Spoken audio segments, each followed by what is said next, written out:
جب اللہ پاک کسی انسان سے محبت کرتا ہے تو اس پر یہ 4 نشانیاں ظاہر ہوتی ہیں۔ ہر شخص یہ جاننا چاہتا ہے کہ اللہ تعالیٰ اس سے ناراض ہے یا پھر راضی ہے، لیکن سوال تو یہ پیدا ہوتا ہے کہ انسان کو کیسے پتہ چلے کہ اللہ تعالیٰ کی پاک ذات اس سے راضی ہے یا نہیں۔ تو آج ہم اسی کے بارے میں بات کریں گے کہ جب اللہ تعالیٰ کسی انسان سے راضی ہوتا ہے تو اس انسان پر وہ کون سی 4 نشانیاں ہیں جو ظاہر ہوتی ہیں، جس سے اس انسان کو سمجھ جانا چاہیے کہ اللہ تعالیٰ کی ذات اس سے راضی ہے۔ ناظرین، حضرت موسیٰ علیہ السلام اللہ تعالیٰ سے ہم کلام ہوا کرتے تھے، یعنی کہ اللہ تعالیٰ سے باتیں کیا کرتے تھے۔ انہوں نے اللہ تعالیٰ سے فرمایا کہ اے میرے معبود، تیرے راضی ہونے کی نشانیاں کیا ہیں؟ تو خالق کائنات نے فرمایا، اے موسیٰ،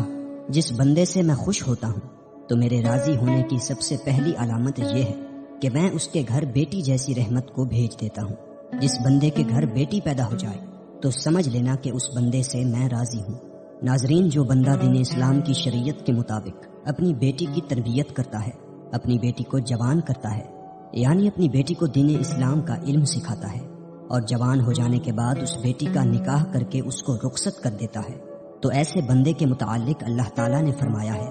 کہ میں ایسے بندے پر راضی ہوتا ہوں، اتنا خوش ہوتا ہوں کہ اس بندے کو قیامت کے دن بغیر حساب کتاب کے میں جنت میں داخل کر دوں گا۔ اس بات کی وضاحت ہمیں احادیث محمدی سے ملتی ہے کہ حضرت محمد مصطفیٰ صلی اللہ علیہ وآلہ وسلم نے اپنے صحابہ سے ارشاد فرمایا کہ اے میرے صحابہ، جس بندے کی 3 بیٹیاں ہوں اور وہ اپنی تینوں بیٹیوں کی اچھی طرح پرورش کرے، میرے دین کی تعلیم دے، تینوں بیٹیوں کو قرآن سکھائے، حلال کا لقمہ انہیں کھلا کر ان تینوں بیٹیوں کو جوان کرے، اور جوان کرنے کے بعد شریعت محمدی کے مطابق، یعنی میری شریعت کے مطابق اپنی بیٹیوں کا نکاح کر کے ان کو رخصت کر دے، تو مجھے قسم ہے اس اللہ کی کہ جس کے قبضہ قدرت میں میری جان ہے، وہ بندہ مجھے اتنا پسند ہے کہ قیامت کے دن نفسا نفسی کا عالم ہوگا، اور وہ تینوں بیٹیوں کا باپ اور میں جنت میں اس طرح داخل ہوں گے کہ جس طرح یہ دونوں انگلیاں آپس میں ملی ہوئی ہیں۔ ابھی رسول خدا صلی اللہ علیہ وآلہ وسلم یہ بات سنا ہی رہے تھے کہ ایک شخص کھڑا ہوا اور کہنے لگا، یا رسول اللہ، جن کی 3 بیٹیاں ہوں گی وہ تو آپ کے ساتھ جنت میں چلا جائے گا،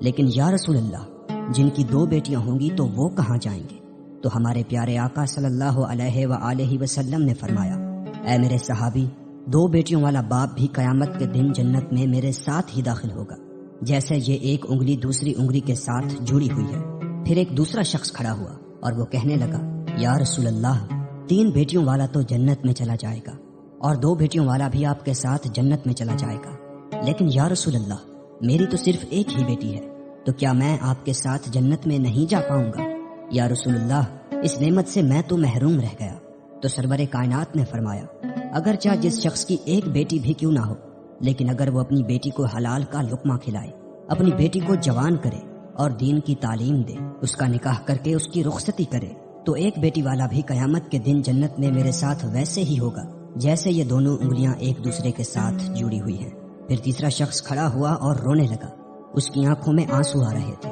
تو رسول خدا نے فرمایا، اے شخص، تمہیں کیا ہوا؟ تم کیوں رو رہے ہو؟ تو وہ کہنے لگا، یا رسول اللہ، میں تو اس نعمت سے محروم رہ گیا ہوں۔ تو رسول اللہ نے فرمایا، اے شخص، بتاؤ تو صحیح ہوا کیا ہے؟ تو وہ شخص کہنے لگا،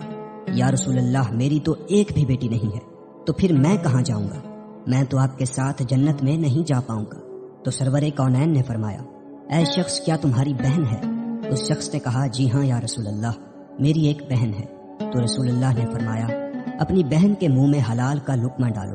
یعنی اس کو حلال رزق کھلاؤ، اپنی بہن کی پرورش کرو، اس کو دین کی تعلیم دو، اس کو قرآن کی تعلیم دو، شریعت کے مطابق اس کا نکاح کر کے اسے رخصت کر دو، تو قسم ہے رب ذوالجلال کی، قیامت کا دن ہوگا، نفسا نفسی کا عالم ہوگا، تو اور میں جنت میں ایسے ہوں گے جیسے یہ دونوں انگلیاں ایک دوسرے کے ساتھ جڑی ہوئی ہیں۔ تو ناظرین، یہ ہے بیٹی کی شان و مرتبہ، بیٹی اللہ تعالیٰ کی رحمت ہے۔ پھر اللہ تعالیٰ نے حضرت موسیٰ علیہ السلام سے فرمایا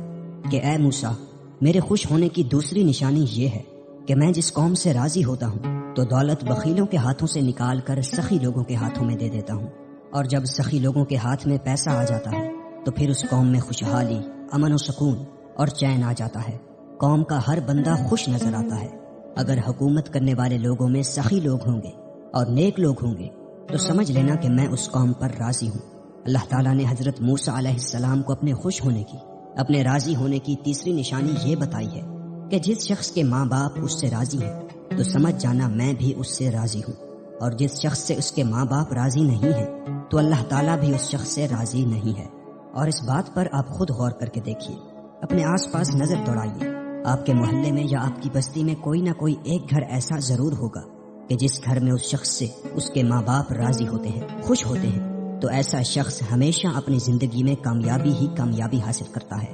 اور کہیں نہ کہیں آپ کے آس پاس کوئی ایسا گھر بھی ہوگا جس میں اس بندے سے اس کے ماں باپ راضی نہیں ہوتے، نہ خوش ہوتے ہیں، وہ اپنے ماں باپ کی فرما برداری نہیں کرتا، تو ایسا شخص اپنی زندگی میں ہمیشہ ناکام ہی رہتا ہے، اس کے کام ہوتے ہوتے رک جاتے ہیں اور رزق میں کمی ہونے لگتی ہے۔ تو میرے عزیزو، اپنے ماں باپ کی خدمت کرو اور اپنے ماں باپ کی عزت کرو، اپنے ماں باپ کو راضی کرو، ماں باپ کو خوش رکھو، ان سے دعائیں لو، ان کا حال پوچھو، ان سے محبت سے تھوڑی دیر گفتگو کرو، اور اگر تمہارے ماں باپ تم سے ناراض ہیں، ناخوش ہیں، تو انہیں راضی کرو، ان سے معافی مانگو، اور اللہ تعالیٰ جس بندے سے خوش ہوتا ہے اس بندے کو اپنے ماں باپ کی خدمت میں لگا دیتا ہے۔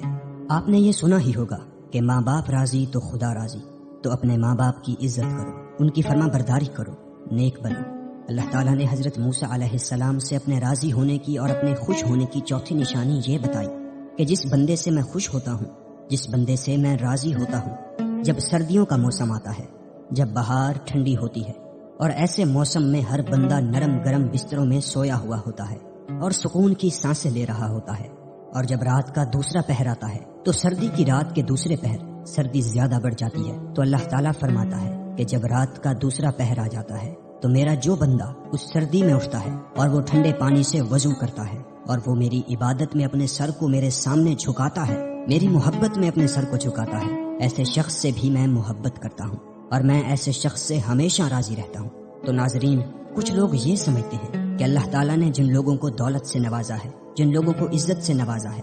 جن کا بڑا کاروبار ہے، بڑی بڑی گاڑیاں ہیں، بڑا گھر ہے، تو ایسے شخص سے اللہ پاک خوش ہے، لیکن ایسا نہیں ہوتا بھی ہے اور نہیں بھی، کیونکہ اللہ تعالیٰ جس سے راضی ہوتا ہے اس کا امتحان لیتا ہے، اور اللہ تعالیٰ جو چاہے وہ کر سکتا ہے، اور جس سے محبت کرتا ہے اس کو آزماتا ہے۔ اور گاڑی، بنگلہ، عزت، کاروبار، پیسہ، دولت، یہ ساری چیزیں اللہ تعالیٰ کے راضی ہونے کی یا خوش ہونے کی نشانیاں نہیں ہیں، یہ چیزیں تو ہر وہ انسان حاصل کر سکتا ہے جو اس کے لیے دن رات محنت کرتا ہے۔ آپ حضرت ابراہیم علیہ السلام کی زندگی دیکھیے۔ حضرت ابراہیم علیہ السلام اکیلے تھے جو اللہ پر ایمان رکھتے تھے، جو بتوں کی پوجا نہیں کرتے تھے، اسی لیے ان کے والد بھی ان کے خلاف ہو گئے، انہیں آگ میں ڈالا گیا، ان کے لوگ ان کے خلاف ہو گئے۔ سوچو اگر اللہ تعالیٰ ان سے اتنی محبت کرتا تھا اور ان کے ساتھ ایسے ایسے معاملے ہوئے، اللہ کی طرف سے ایسی آزمائشیں آئیں، اور حضرت ابراہیم علیہ السلام نے ہر آزمائش کو ایمان کے ساتھ، صبر کے ساتھ، اللہ پر یقین کے ساتھ پورا کیا، اور آج ہم یہ کہتے ہیں کہ جس شخص کے پاس اچھا کاروبار ہے،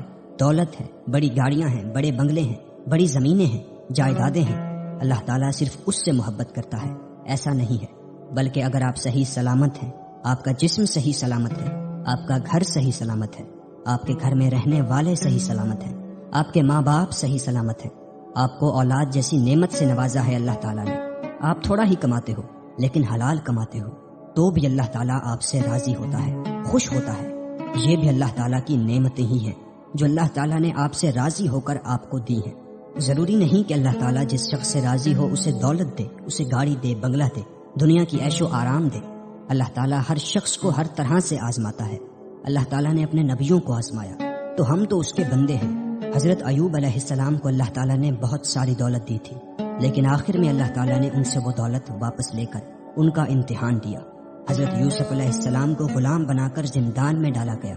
اللہ تعالیٰ نے انہیں وہاں سے نکال کر مصر کا بادشاہ بنا دیا۔ ہمارے نبی حضرت محمد مصطفیٰ صلی اللہ علیہ وآلہ وسلم فاقے کیا کرتے تھے، کتنے دنوں تک ان کے گھر میں چولہا نہیں جلتا تھا۔ رسول اللہ کے نواسے حضرت امام حسین علیہ السلام سے کتنی بڑی قربانی لی۔ تو اللہ تعالیٰ ہر شخص کو الگ الگ طرح سے آزماتا ہے، الگ الگ چیزوں سے آزماتا ہے۔ کسی کو دولت دے کر آزماتا ہے تو کسی سے دولت لے کر آزماتا ہے۔ اللہ تعالیٰ قرآن میں فرماتا ہے کہ بے شک ہم تمہیں آزمائیں گے اور ضرور آزمائیں گے۔ اللہ پاک ہمیں دین اسلام پر ثابت قدم رہنے کی توفیق عطا فرمائے اور ہمیں نیکوں کاروں میں شامل کرے۔ ناظرین، کمنٹ باکس میں اللہ تعالیٰ کے 99 مبارک ناموں میں سے ایک نام ضرور ٹائپ کریں۔